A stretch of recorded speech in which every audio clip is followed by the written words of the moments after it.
You've been told the Roman gladius was short because it was designed for close quarters stabbing in tight formation, a tactical advantage that made Roman legions unstoppable. But when you actually hold a gladius, when you understand what it feels like to swing a weapon for hours in the chaos of battle, you realize the real reason has nothing to do with tactics. It has everything to do with control, specifically, controlling expendable men who might turn that blade on their commanders instead of the enemy. The gladius wasn't optimized for killing Rome's enemies. It was optimized for preventing Rome's soldiers from becoming Rome's enemies. Right now, in your hands, imagine holding an actual gladius. It's roughly 2 feet long, weighing about 2 pounds. Compare that to a standard sword from almost any other culture: Celtic longswords at 3 feet, Greek xiphos at 2.5, Germanic spatha at 3 feet. Every neighboring military culture gave their soldiers more reach. More reach means more defensive capability. More defensive capability means better survival odds in single combat. So why would Rome deliberately give its soldiers a weapon that put them at a disadvantage against longer blades?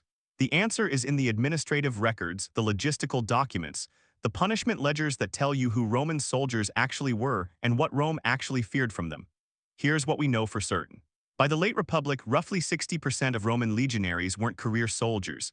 They were conscripts, rural poor, urban unemployed, men who had been handed a weapon and told they were now soldiers.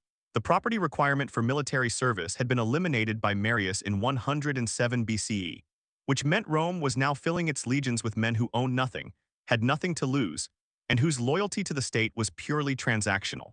These weren't professional warriors proud of their service.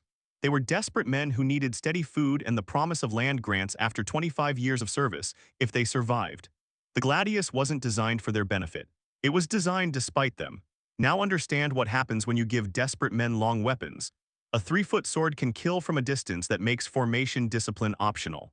A man with a longsword can fight effectively as an individual. He can break formation, engage enemies on his own terms, and if he decides his real enemy isn't the barbarians across the field but the centurion behind him who's been beating him for minor infractions, he has the reach to do something about it. The gladius eliminates that option. At 2 feet, it's nearly useless outside of formation.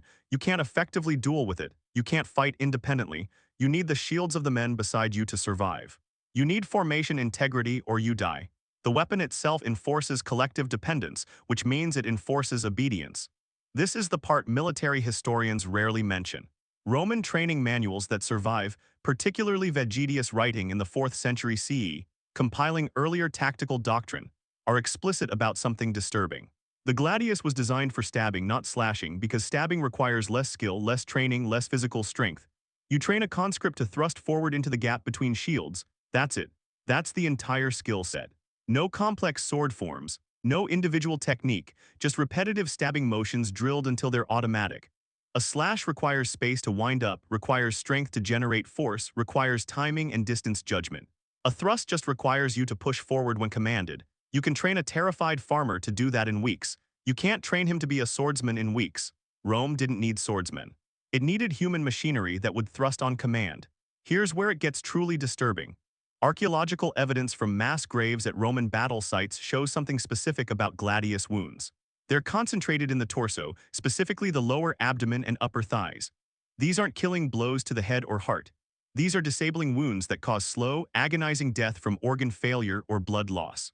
Medical analysis suggests victims of gladius wounds who weren't immediately finished off would have lived for hours, sometimes days, in extraordinary pain.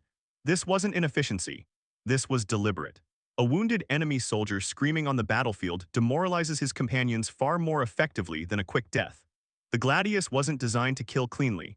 It was designed to maximize psychological damage through sustained suffering.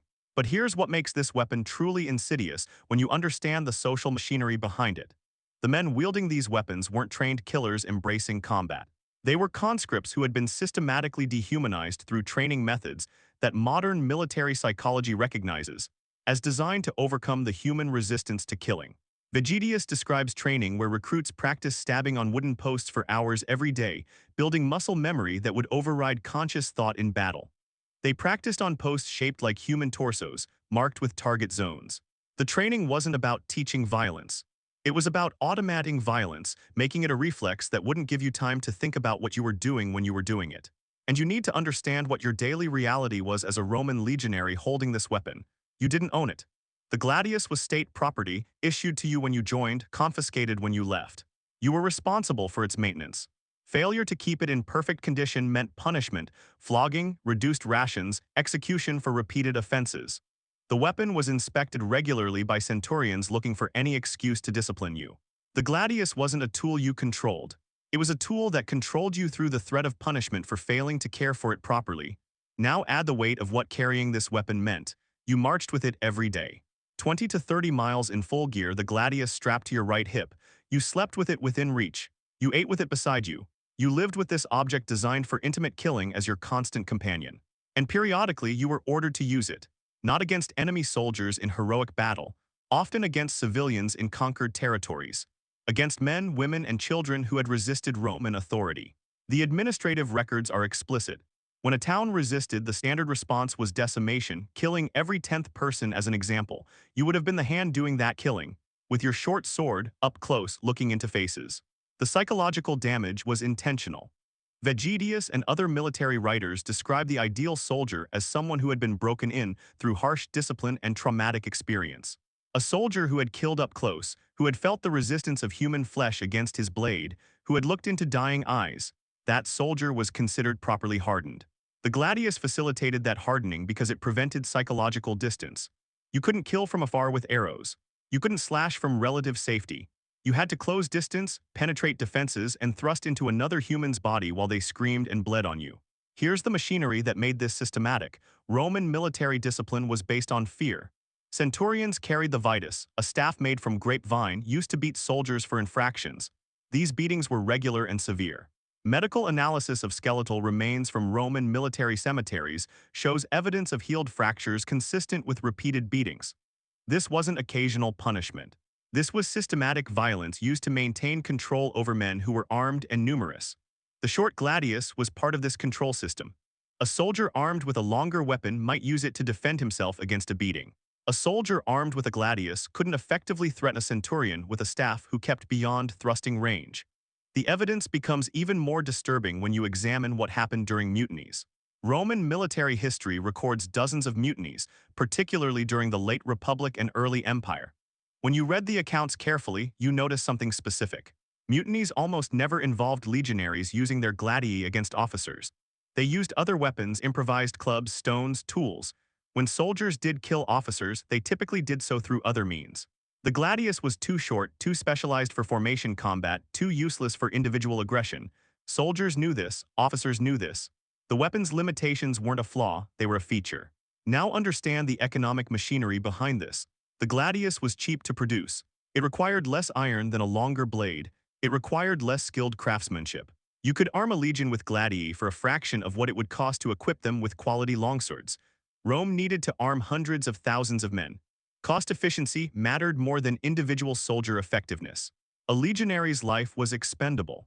The Gladius reflected that calculation. Give them the cheapest weapon that would still make them useful in formation combat and accept the casualties that resulted from giving them inferior reach. And the casualties were extraordinary. Modern analysis of Roman military records suggests casualty rates in major battles ranged from 20 to 40% for the winning side. Those aren't casualties from superior enemy weapons. Those are casualties from sending men armed with short stabbing swords into close combat against enemies with longer reach.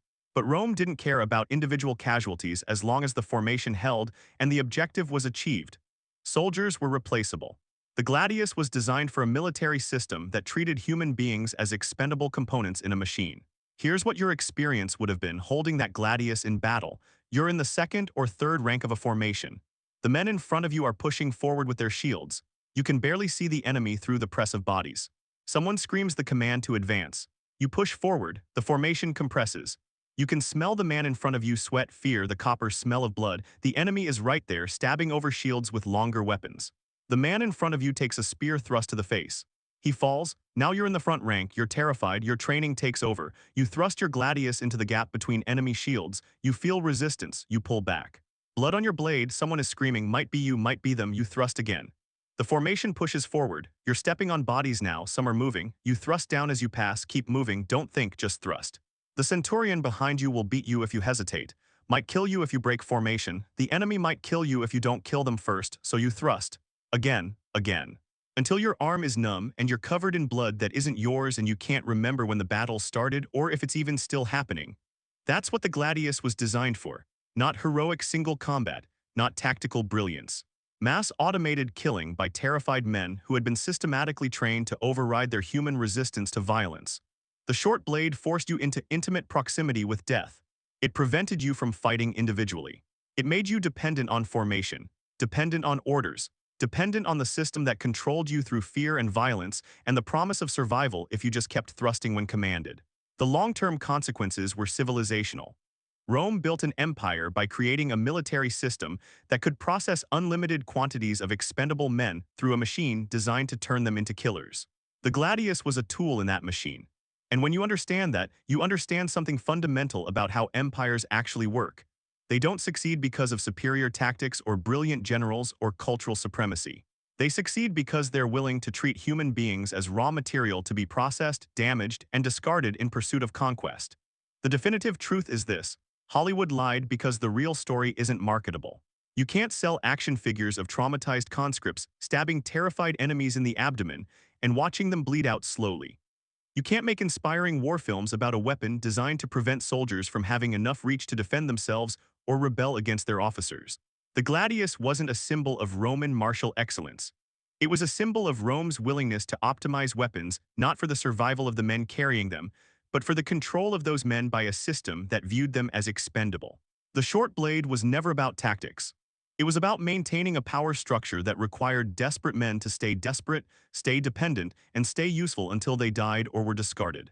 If you've learned anything from this investigation into Rome's most iconic weapon, hit that subscribe button on Mythbusting, because we're going to keep uncovering the machinery of control that traditional history disguises as martial glory. The truth about ancient warfare is always more brutal, more calculated, and more concerned with controlling the living than defeating the enemy. So what piece of military equipment should we examine next to reveal the human cost hiding behind the legend? Drop your suggestions in the comments below.